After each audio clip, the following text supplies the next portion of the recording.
What is up, Deadly Saints Nation?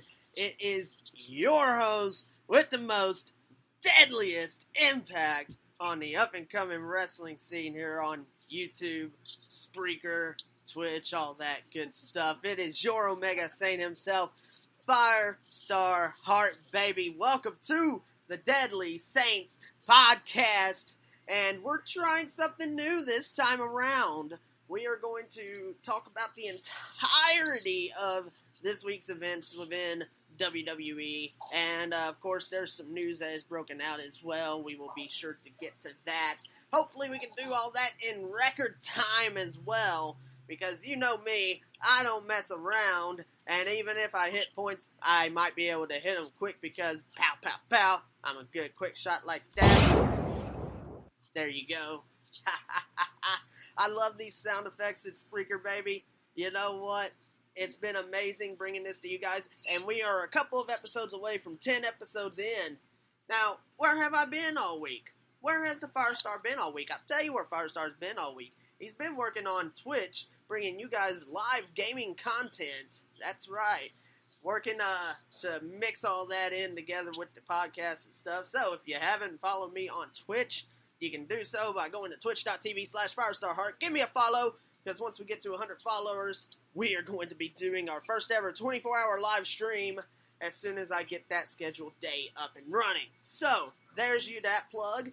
Of course, if you haven't followed us on Spreaker.com/user/FirestarHeart yet, then do so. What are you waiting for? You'll be able to listen to this live, and, well, we pick up that sweet Spreaker stuff that they talk about. At least I think so anyway.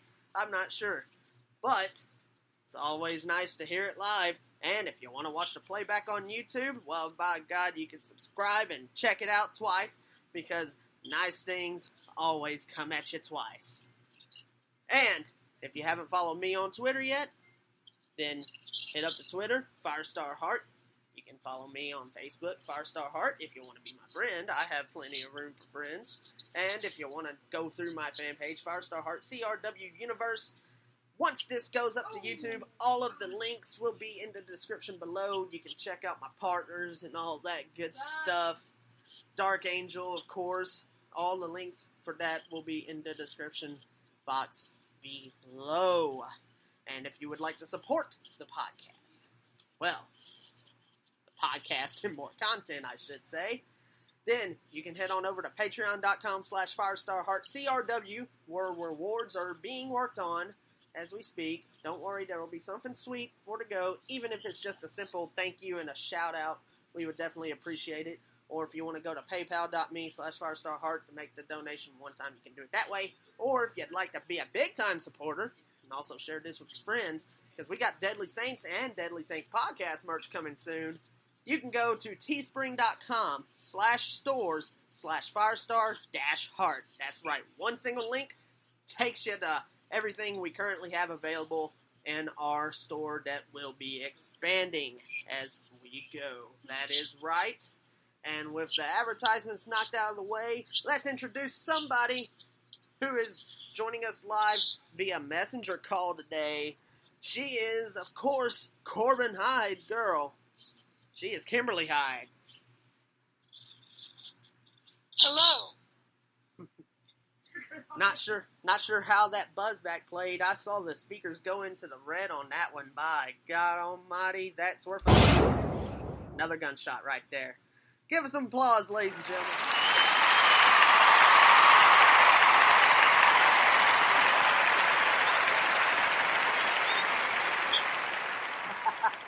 Alright, simmer down, crowd. I'm gonna end up blowing away this entire section that we got just on the sound noises alone. But without any further ado, now that Kimberly Hyde and Corbin Hyde are adjusted, maybe they'll be getting back into the swing of things and being on more episodes soon. And if not, well, then your boy can continue, going at it. It don't matter. We're all MVPs here. This is the Deadly Saints podcast. You are about to hear the raw results in record time, because let's face it, results aren't much of anything to talk about. We got Roman Reigns kicking off Raw with a recap of events that happened from Hell in a Cell. He called out Brock Lesnar, got Braun Strowman. Then we get Baron Corbin, we get Paul Heyman coming out. There's a Universal title match that is set for tonight. That's right, Baron Corbin using his general manager powers to put himself over into a title match. Of course. I laughed because I saw that coming. Kimberly Hyde, I do not think you got a chance to watch Raw, right? I did watch Hell in the Cell. You did watch Hell in a Cell, though. Yes, we got our Hell in a Cell. I watched the whole show. We do got our Hell in a Cell review up, by the way, folks. So, if you want to check that out, then go ahead and do so. After this, of course. Check out that back catalog once it's over there on YouTube. You know what I mean. Then we got... It will blow your mind.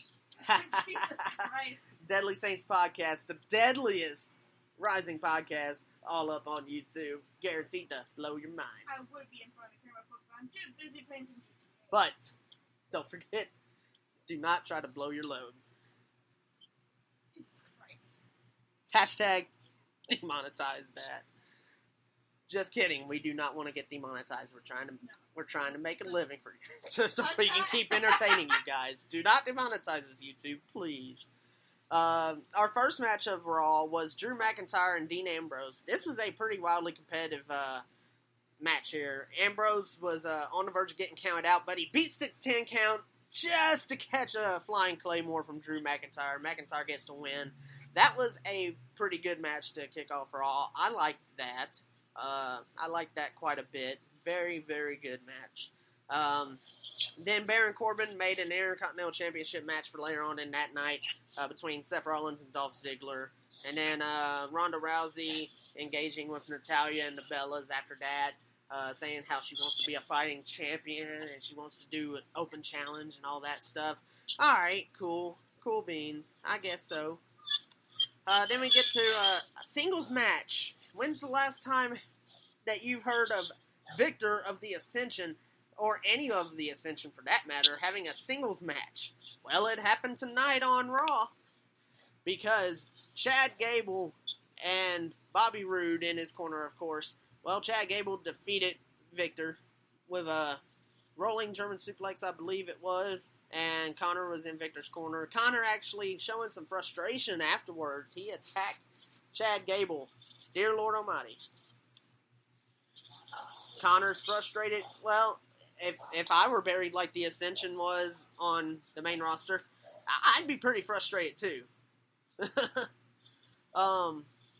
Seth Rollins then was caught up with an interview, and he's informed that Baron Corbin made the match, and Rollins is all like, well, you be sure to remind Baron Corbin that this is still Monday Night Rollins. So, there you go. That little thing there. Undertaker makes an appearance after that to hype up his match with Triple H. Good as always. Now, there's a bit of news that follows this, which we will be discussing after after the initial review / recap here. So we'll get to that here soon. There's going to be but one thing that does get confirmed here is that Triple H is going to have Shawn Michaels in his corner, and that Undertaker's going to have Kane in his corner.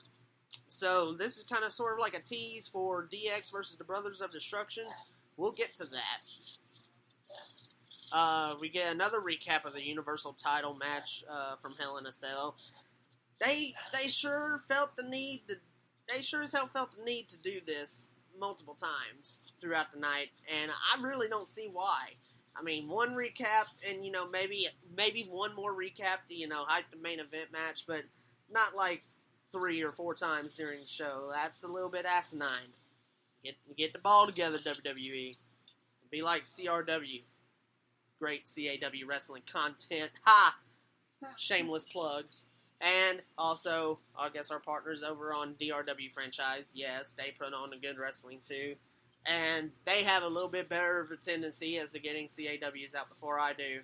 Now, if only I could encourage them to create CRW wrestlers first. Ha! That's a little joke there. Bayley with Sasha Banks in her corner defeated Dana Brooke. The match was quick. I don't know how to feel anymore about Dana Brooke. She shows aspiration about wanting to do it, but I just don't think she's going to really have the place on the card to do it, or she possibly could not get the chance to shine as she probably could. So I'm almost positive there are plenty of others that are sour on Dana Brooke as well. I kind of feel sorry for the way she got stuck in the card. Now, while she's not the best in the world, she's most definitely not the worst. I'm pretty sure the worst is probably Eva Marie. And you see that Eva Marie turned that into a gimmick before she left. But the match was somewhat quick, and yeah.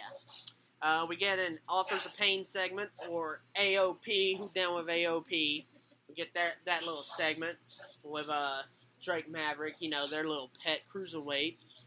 And WWE 2K19 pops an advertisement. Now, as far as gaming news goes, if anybody wants to help donate to the cause, I may be able to get WWE 2K19 quicker than what's currently anticipated. So, if you guys want to help your boy catch up some stuff and then maybe be able to get 2K19 to bring you guys some content around day one even, because that would be the plan if I were to get it, then by all means, consider helping out if you're generous enough and are able to do so.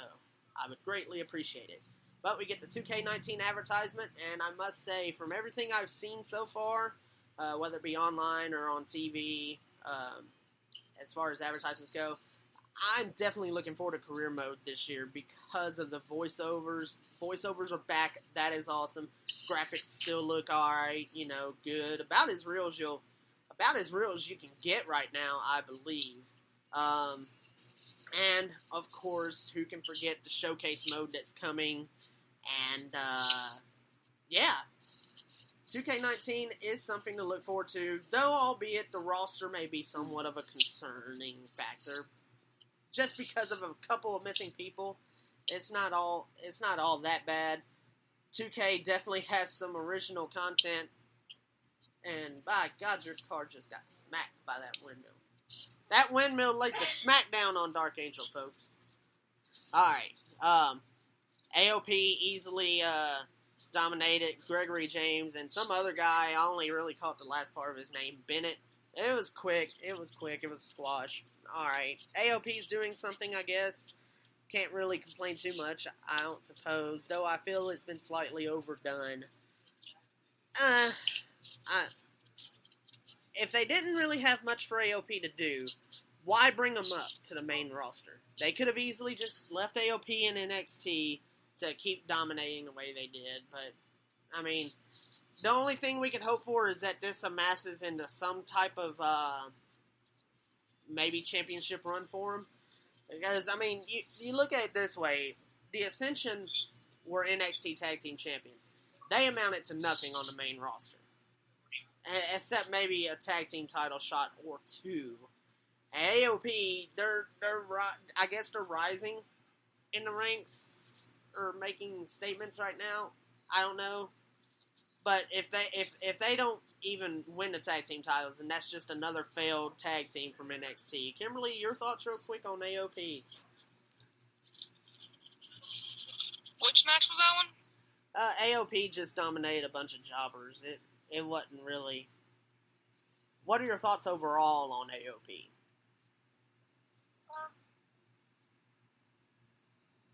Well, I think it could be better because, everything can always be better, per se.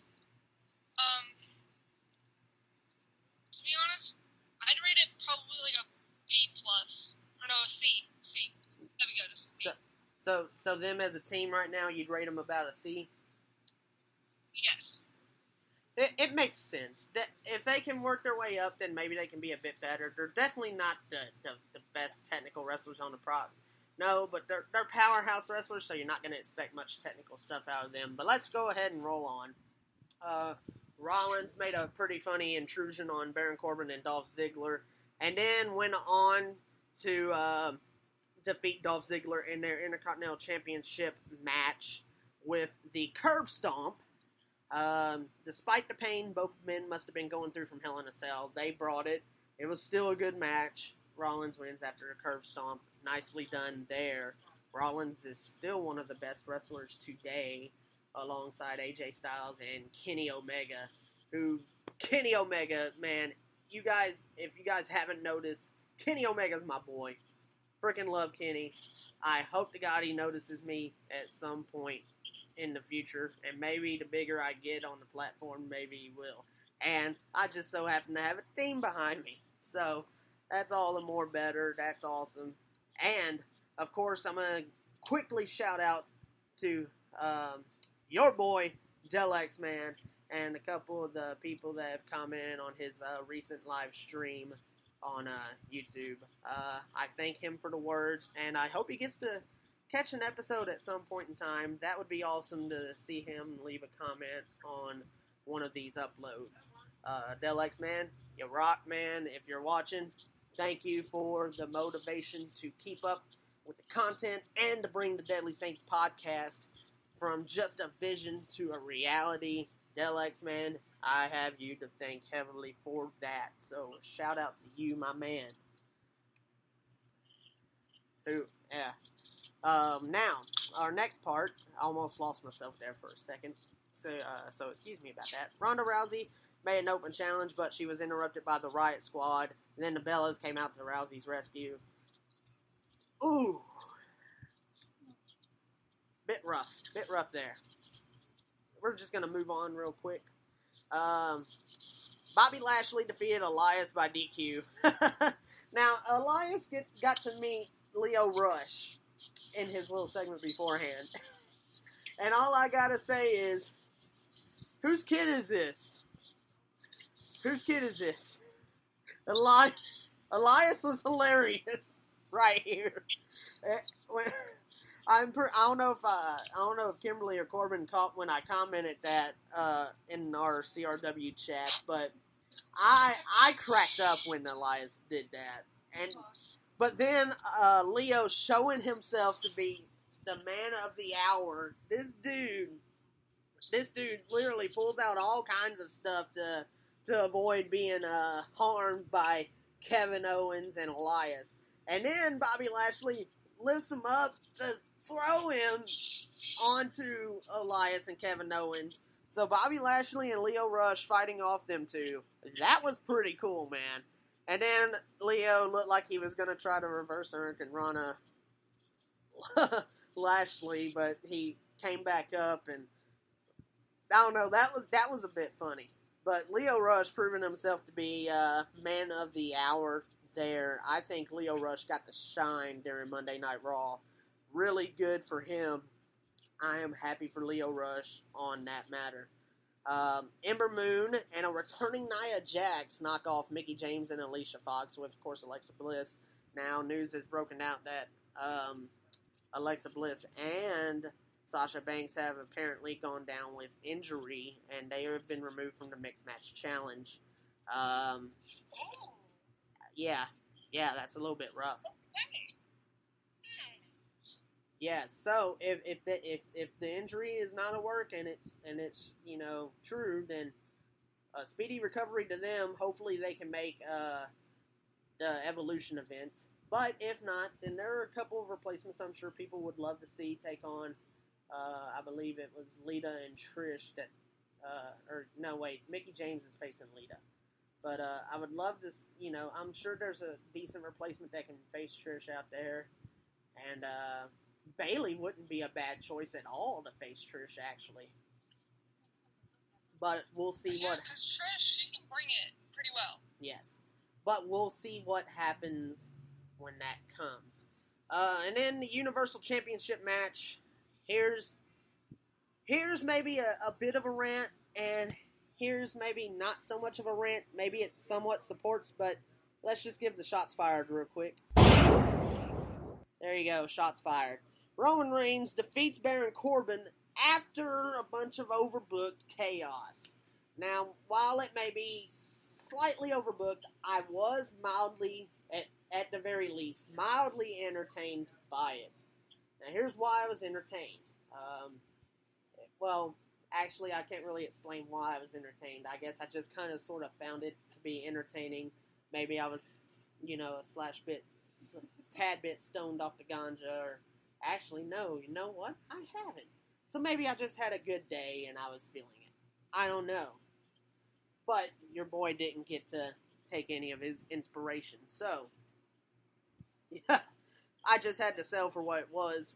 And, I kind of enjoyed it. Can't really, I acknowledge that it was overbooked, though. But the overbooking is kind of sort of what's helping Roman Reigns right now. So, even though we can see past it, if you think about it, past all the complaints and stuff like that, there may be a part that finds some minor enjoyment, at the least, in it. Kimberly, I believe you're outside, aren't you? Or are you inside? I'm outside. Outside? Okay. That's probably, if you guys are hearing any sort of distortion or wind or anything, it's because Mrs. Hyde is outside. But Sorry. anyways, we got the Shield, basically the Shield, and Corbin's, lackeys come out. Well, Corbin gets himself DQ'd, and then he goes, "Oh yeah, I'm the general manager, no DQ," and everything that followed that was just a big setup for Roman Reigns to pow, spear out of nowhere, 1, 2, 3. Roman Reigns retains. That is Raw, in a nutshell for you guys. So, not the best, not the worst show. I go, that's going in Raw in the middle. I'm going to work on that rating system. That sounds a bit wrong. But then again, and shout out to Going In Raw for this, so does, the whole name of Going In Raw. But I'm pretty sure Steven Larson do that on purpose for the comedic effect. But regardless, they're a good channel. So check them out. Of course, they're higher up than me, so why? Because, well, I've looked up to them as well. But with that, we go on over to SmackDown. We got The Miz kicking off Miz TV with him and Maurice further mocking Brie and Daniel. Bryan attacks. Then it looks like there was a bit of a health scare, but Maurice proves it all to be a ruse. Bryan ends up overcoming the ruse, and there you go. Then the New Day have some shenanigans going on. Then in a singles match after that, Cesaro actually picked up a very, very hard-fought victory over Kofi Kingston and dropped some boom. He dropped some boom sauce on that neutralizer there. Very, very good match. Already showing some good stuff. Now, Drew McIntyre and Dean Ambrose brought it. That's definitely a pro from Raw. The main event, I guess you could probably go semi-pro or pro, depending on, or even con. It just depends on how you rate it. But Kofi and Cesaro, definitely a pro of SmackDown Live this past week. Showing some dissension in the ranks of Rusev Day, and then Aiden English on his tirade actually dissing Lana, but he had no idea Lana was standing there, and, well, we'll get to that. Trust me on that. Randy Orton, you have to say the word alleged with me on this one, Kim. Randy Orton allegedly creeping around. Yes, Randy Orton allegedly creeping around in the production truck. Randy Orton is a creeper, allegedly. Anyway. My phone is at 5%, so I'm gonna have to go. Alright, well. Alright. It was nice talking to you guys, and nice talking to being live. Alright. Peace out. Good night. Talk to you guys another time. Alright, well, later, Kim. Later. Alright, guys.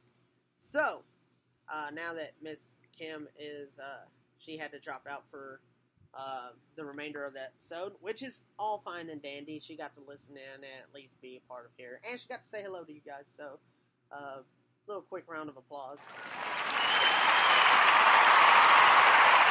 for Miss Kimberly Hyde. Alright, Randy Orton creeping around in a production truck, of course. That's when he's doing that playback of Jeff Hardy. Oh my god, dude. Oh man. Orton is when he is a heel and when he's in this zone, he is a very sadistic fuck. I have no other terms to describe it. He's a sadistic fuck when he's like this. But hey, this is the Randy Orton that we like. As long as there's no curiously drenched handshake to follow.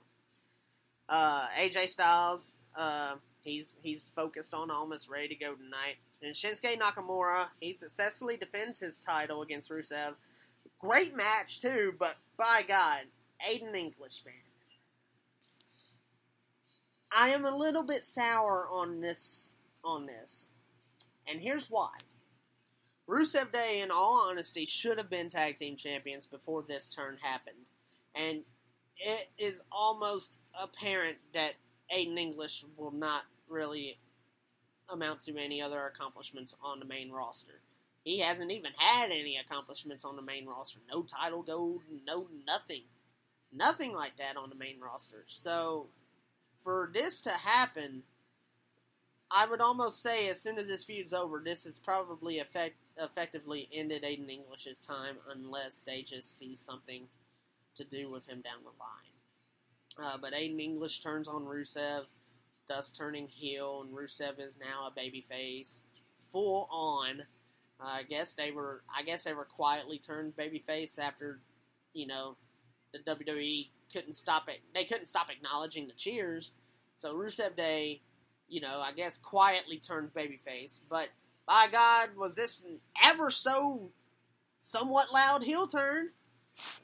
Aiden English, ruins Rusev Day by turning on Rusev. Damn is all I really got to say on that. Rusev's going to come back and whoop his ass. And then Aiden English will probably fade into obscurity. And all we can hope and pray for is that Rusev doesn't get tossed into obscurity as well. And we hope that Rusev don't get turned heel as well. I mean, it would just be... It'd be completely stupid. Just like it was stupid to break up this team before giving them at least one run as tag team champions. Absolutely stupid on my part. But let's see where they go with it. You can't go back now. You can't have them apologize next week and pull a Sasha Banks and Bayley. Actually, no, it's WWE. I'm not gonna take that out of the books yet. We'll just see what happens. Maybe they'll be going through Dr. Shelby's therapy next week. Who knows? But AJ Styles facing Almas with Zelina Vega. Great, highly competitive match. Almas is really looking good. I think he's really come into his own as far as being on the main roster. And also with the fact that I believe Vince McMahon is pretty high on the guy. Dude's really showing some spunk out there. So, Mr. Tranquillo. Andrade Cien Almas looking great, and AJ Styles gets a win there. And then I believe Styles fought off Samoa Joe after the match. It's been a few days since I watched it, but, SmackDown, great show. Asuka knocking off Billie Kay, meh. And then the Becky Lynch Championship coronation, and she once again gets the best of Charlotte. I'm loving Stone Cold Becky Lynch, man. Oh, man. This entire this segment is definitely an up for me on this. I loved it. I loved it to death. Sorry about my mouse hitting the laptop there. But yeah, I guess that was about as much of a boom as Becky Lynch actually dropped on Charlotte. But Becky Lynch actually getting the one up on Charlotte again in this segment, very awesome. And then we head on over to the Mixed Match Challenge for those other two matches. Monster Moon, as Braun Strowman and Ember Moon are known as for this Mixed Match Challenge. Knock off Team Pause as Kevin Owens and Natalya.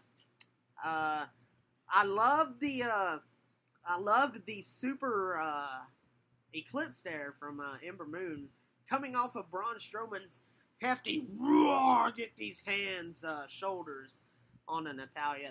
And Natalya sold it good too. She dropped like like, selling that move to look really good, dropping Stone Cold Dead, or dropping, like, your Stone Cold Dead from that, the Impact of the Eclipse is definitely probably the best sell I think somebody could give it. And I wouldn't mind somebody trying to oversell it like the Rock or Dolph Ziggler and pull a little flippy do, maybe into the vertical fallback dead sell. But anyways, that was all right. Monster Moon gets the win, and I'm pretty sure Kevin Owens is still questioning why his team is called Team Pause. But you know. You could even see Kevin Owens before this match kind of sort of questioning it as well. Why? And Natalya's just like, you know. But then we get Day One Glow, Jimmy Uso and Naomi versus AJ Styles and Charlotte Flair, the Phenomenal Flair. And they win. Very competitive bout as well. This was a good match for the Mixed Match Challenge. Very great. Jimmy Uso hanging in there with the WWE Champion.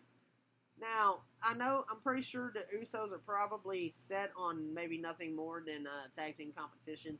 But by God, Jimmy hanging like that, dude could possibly win a WWE title if he so chose to chase it. I think he could. Nice landing. But with that, we go on over to NXT. And 205 Live. I believe there were only a couple of matches that happened on 205 Live. TJP won after unmasking Lince Dorado and got a roll up. The match was alright. Nothing really to talk about there. The main talking point of the 205 Live match was Cedric Alexander defending his Cruiserweight title against Drew Gulak. That match was impressive. Oh my God, dude. Awesome stuff. Awesome stuff. Wednesday night, definitely the night for professional wrestling. Overall, with everything you have to offer. But Lucha Underground is not on our cover base just yet. But I will acknowledge right now that yes, I do watch Lucha Underground, and I've started watching Lucha Underground. I've heard about it, definitely, and from what I've heard about it, I have a good opinion on it. And from what I've started watching, I'm loving it. I'm currently catching up on the seasons as I'm watching it through Netflix. There are only the first 2 seasons, and I'm pretty sure they have 4 seasons out right now, or they're wrapping up their 4th season, I believe. But I hope those pop up on Netflix soon, because I do not have the El Rey network, unfortunately. So the only way I could really watch Lucha Underground is if I manage to find it on one of the streaming sites or any of that in real time. But if we get Corbin Hyde on an episode, I'm sure he'll be able to talk about it. I love the theatrical storytelling that Lucha Underground does. So if that gives you any aspect as to how I feel about Lucha Underground as a whole, then there you go. I love it. But NXT, we go to NXT. We get Dakota Kai and Deonna Purrazzo versus Lacey Evans and Aaliyah. Lacey Evans and Aaliyah picked up the win after a very stiff forearm shot. The forearm looked pretty stiff. I mean, like, stiff enough that one would believe it would be a knockout blow. Dakota Kai taking the L there for her team. Velveteen Dream talks to us about how well he carried his momentum by defeating Johnny Gargano, and then he brushed off the interviewers because, well, you're not gonna talk. You asked me for an interview and you're not gonna talk about me, then buzz off, screw off. So Velveteen Dream, taking all that, and he had already cleared his name as far as being one of Aleister Black's attackers. We know it's not him. So yeah, understandably so, even Velveteen Dream brushes off the interviewers after they decide to make the interview not about him. Then we get a shot from the basketball court that the Street Profits just came from, playing some b-ball, basketball, all that good stuff. No, you guys may not have known this about myself, but your boy Firestar's played some ball back in the day, and I gotta say, I got pretty, not to brag or anything, but I got a pretty decent 3-point shot. And back in the day, I'm not sure if I could do it now, but I've been known for having some pretty crazy shots in basketball as well that have actually seen the net. So, yeah, little fact about me that ain't too known there. I'm pretty good at 3-pointers, at least on the street. And I am a fan of the NBA Street Series, so yeah, there's that as well. Maybe the NBA 2K games I might pick up on if I get, some more funds that I can stretch across the gaming stuff. But anyway, let's wrap up these reviews real quick, and then we'll touch lightly on the news before we end up this episode. We have almost reached 40 minutes, and we're doing pretty good with timing. Jackson Riker, which of course you guys may know him as Gunner, or the Universal Soldier Phil Shatter, from his way back, I'm talking like Deep South days on that note. But Jackson Riker beats Humberto Carrillo. Riker wins in impressive fashion with a slingshot powerbomb. Okay. All right. Let's see what Riker can do. That was pretty impressive. I like the power. Behind him there. Good stuff from Riker tonight on Wednesday night on NXT. And we get Gargano's wife, Candice LeRae. She's offering some insight, or trying to anyway, offering some insight to William Regal on who might have attacked Aleister Black. And then we get the winner-take-all match for the NXT North American Championship and the WWE United Kingdom Championship. Ricochet versus Pete Dunne. What can I say about this match that probably hasn't already been said out there this week by others? This match was an instant classic. These two, oh my god. Dude, I was on the edge of my seat for the entirety of the match. I freaking loved it.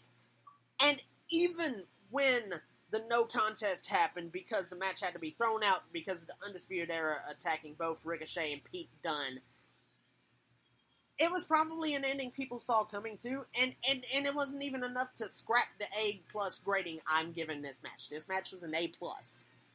This match was awesome, and a Match of the Year candidate on WWE's end. I'm pretty sure. But it also makes both champions look strong, while at the same time helping them retain their respective belts. And of course, after the War Raiders chased off the Undisputed Era, you get Ricochet and Pete Dunne standing in the ring as the crowd's giving them a standing ovation, just massive cheers, and they both are looking at each other, and they give that, nod of respect. What a great way to end NXT, man. That match was insanely awesome. And now we get to the Mae Young Classic of Night 3. This is Night 3 of the Mae Young Classic. I believe we wrapped up round 1 tonight with this. Caitlyn, nice to see her back. And she did a pretty great job against Kavita Devi. Caitlyn wins in a pretty decisive fashion with the spear. So, great stuff there. Then we got Toni Storm defeating Jenny in a pretty nice match with the Storm Zero. Zia Lee defeated Karen Q in another good match. Zia Lee got the win. And I want to say what I loved was the beginning. It looked like you were about to see a martial arts bout out of Street Fighter or Mortal Kombat. They both struck poses and even did the bow. That was awesome. That was awesome to see. Then Karen Q kind of sort of, and acknowledging herself as the more heelish figure in the match by giving a cheap shot to Gia Lee after all that. But great match nonetheless, and the two also showed respect afterwards by doing the bow once again. And then Mia Yim. This was another great match of the night. Mia Yim, of course, you guys may have known her as Jade in TNA, or now known as Impact Wrestling. You guys may know Mia Yim as Jade. She defeats Allison Kay, who I believe was also in Impact Wrestling, but I'm not sure exactly. I can't remember exactly what her name was. Sienna, I believe. Yes, I believe I was correct on that. But Allison Kay is defeated in a tremendous way with a top rope defeat from Mae Young. Another great match, very hard-hitting bruiser style match, but very great nonetheless. And now we get to the news that broke out this week. We had Kenny Omega right into the news. Yes, that's right, right into the news. So let's get our quick little shot up. There we go. To the news, we got Kenny Omega calling Hiroshi Tanahashi Roman Reigns? Wow. My God. You know, my boy says some things. He says some things that it may not always be popular, but yeah, I'm not going against him or anything, but I will acknowledge, hey, some people may have been rubbed the wrong way. I for one am looking at it from an entertainment standpoint, and I'm just like, ooh, ouch, those are some shots. Those are some shots fired. And we also get news that apparently Shawn Michaels is coming out of retirement, and this has been confirmed. My boy Del X-Man reported this on his channel earlier on in the week, and I caught wind of the report through as well. Dave Meltzer has reported, and multiple sources have come out confirming this. Shawn Michaels coming out of retirement for at least one more match, and I'm pretty certain this is also going to lead into a WrestleMania 35 program. And I believe if Shawn proves himself to be okay here, I think we can get the okay to have him knock out those dream matches if he so chooses to. But as far as storyline purposes go, it would probably make the most sense to have Shawn come out of retirement to retire The Undertaker, and it would allow their story to come full circle. It would be a great match nonetheless. But Shawn Michaels coming out of retirement, he's going to team with Triple H, I believe maybe at Crown Jewel. I believe that's where it is, against Kane and The Undertaker, the Brothers of Destruction. So we're going to see what happens there. And that's actually the major news going on this week. And my God, man, what an episode this has been. We caught the reviews in pretty good time, and we hit up on the news that broke out in the week. At least that's the major news that I caught wind of. That's a pretty crazy week when you think about it. Coming off Hell in a Cell, everything that happened in WWE, everything that happened worldwide even. And, 2K19 stuff being dropped, 2K19 info being dropped this week. Absolutely intense, folks. But, for right now, I must bid you guys adieu. We're running out of live time on Spreaker. But to knock everything out in like 45 minutes, not bad. I dare not yet test the whole live continuation afterwards. So we're gonna end it here, and I hope to see you guys on the next episode of the Deadly Saints podcast. Whether you catch it on Spreaker or catch the upload to YouTube afterwards, it's okay. But also be sure to catch me live on Twitch for those gameplays, and I'll even try to get some up on YouTube as I can. If you guys like this end of the week format, that's awesome. I think it allows for us to pump out more content as far as the gaming and stuff. But we'll see what goes there. But until next time, folks, be sure to join the Deadly Saints Nation today. And until then, we'll see you guys next time. Goodbye. Good night.